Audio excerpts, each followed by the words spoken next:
With that, let's go down to Florida and see what's going on.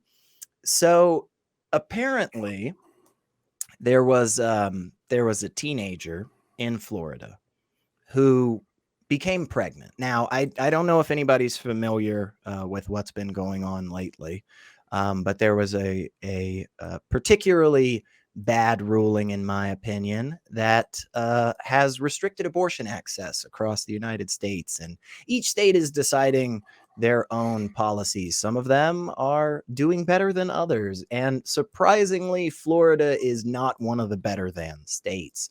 Apparently, the judges decided that this 16-year-old was not mature enough to have an abortion. And so, just one more time for the people in the back, because honestly, I read this article about a week ago and I'm still really having trouble just understanding it because it seems so ridiculous and foreign to me. But again, a panel of judges ruled that a 16-year-old in Florida cannot get an abortion because they said she wasn't mature enough to not have a baby. She wasn't mature enough to not have a baby. So before I just start cussing like crazy, Scott, what do you think on this? Am I off base? Does this make sense and I just don't understand? Or Well, if it does, I don't get it either. It's just so frustrating. It's yeah, I mean, they said she was not mature enough to not be a parent. I mean, the logic is just astounding. It's just amazing that that could even come out of somebody's mouth. I mean, obviously they have a maturity standard, but it's for not having a child. And I'm not sure what exactly the metric that they're using to judge maturity. How do you judge somebody else's maturity? And you would think that the requirement would go the other way. You think we would be more concerned about wanting to have mature parents than mature people who are not parents. I read the actual court ruling. And so even in light of this, here's what they said. Based on the hearing transcript and her written order, the trial judge apparently sees this matter as a very close call. This is the ruling from the appellate court, not from the original trial, or right. What was it? It would be a trial or a ruling or a judgment. Apparently sees this matter as a very close call, finding that the minor was, quote, credible, open, with the judge and non-evasive. Indeed, the minor showed at times that she is stable and mature enough to make this decision. The transcript demonstrates that the minor was knowledgeable about the relevant considerations in terminating her pregnancy, along with other statutory factors.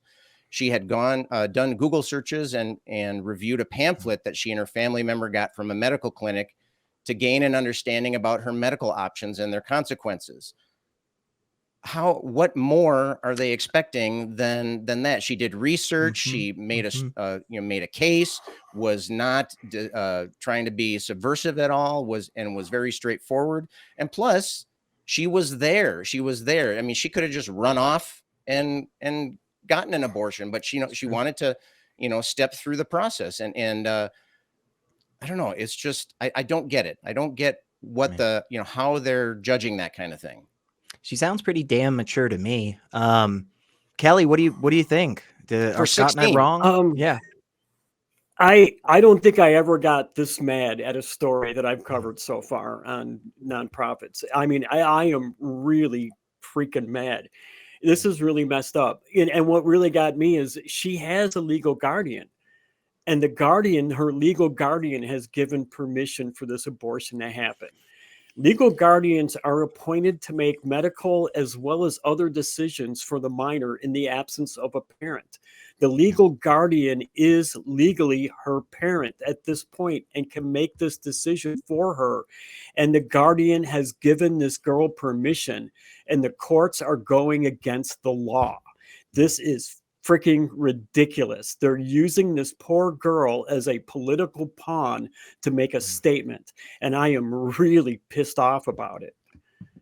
Yeah, I agree. I think one thing that's happening here is a delaying tactic simply for the optics of it, right?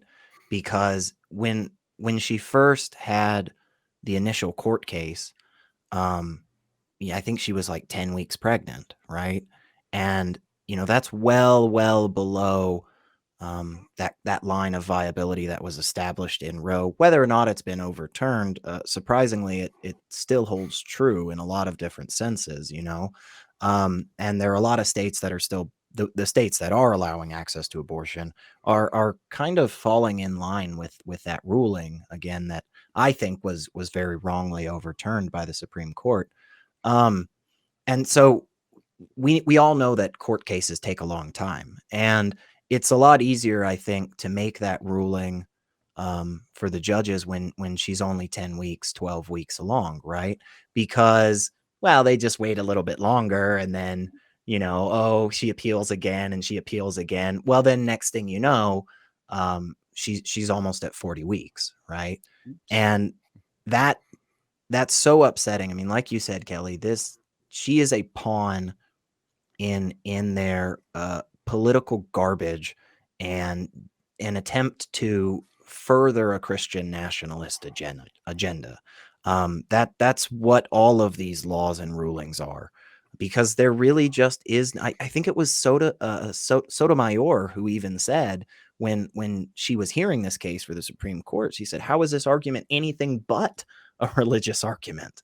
And so, yeah, I agree. I am frustrated by this, and I don't know. Maybe we start giving judges maturity tests. What do you think? I mean, they didn't sound very mature to me. Scott, what else you got on this for us? Well, as I was reading this, as infuriating as it was, I tried to step back and think, okay, well, maybe Florida is really just concerned about the children. Maybe they're concerned about minors. And so I decided to look into, well, what's Florida's take on trying minors as adults? So that'd be another case where we have somebody who is legally underage, and then should we treat them as an adult? And so here's what I found from Human Rights Watch. They said an average of 2,420 youth were prosecuted in the adult system per year in the 5 years between 2008 and 2013. While the overall number of transfers has decreased over this period as the juvenile violent crime rate has fallen, the percentage of juveniles arrested who are prosecuted in the adult system has remained steady. And so that basically implies that they haven't changed any of their policies regarding when to try children as adults. And it turns out that Florida has this law called direct file. And what that does is it allows prosecutors to make the decision on whether or not to try a minor as an adult without overseeing by a judge. And so it's the prosecutor's discretion. And like 98% of their cases where they're trying juveniles as adults is due to this direct file law. And it turns out Florida has one of the broadest direct file laws, and they transfer more children to adult court than any other state. And this quote, I think, is particularly on point here. It says, of the 13 U.S. states that report the rate at which they remove children from the juvenile system and prosecute them in the adult system, Florida charged children as adults at a rate of 164.7 per 100,000 juveniles from 2003 to 2008, almost twice the rate of Oregon. And so you might be thinking, well, why are they comparing to Oregon? Oregon was number 2. Okay, wow. Number 2. So they were twice as much as the second place team. So clearly there's, what they're erring on the side of adults when it comes to holding people responsible for their actions, but they're erring on the side of childhood when it comes to granting somebody the right to make decisions about their own body and about their own life. It seems very inconsistent, and I think that's sadly it's something that we see more and more often. It's not about being consistent. It's not about being fair. It's about pushing one's agenda at all costs and pushing the limit of the laws, the letter of the law, as far as possible. And it clearly they're undermining their own arguments, and they just don't care. Right. And like you said right at the beginning, I mean, what the hell is even the criteria for this? What is the list of bullet points that says once these are checked, now you're mature enough for this decision? Kelley, what else you got for us? Any other thoughts?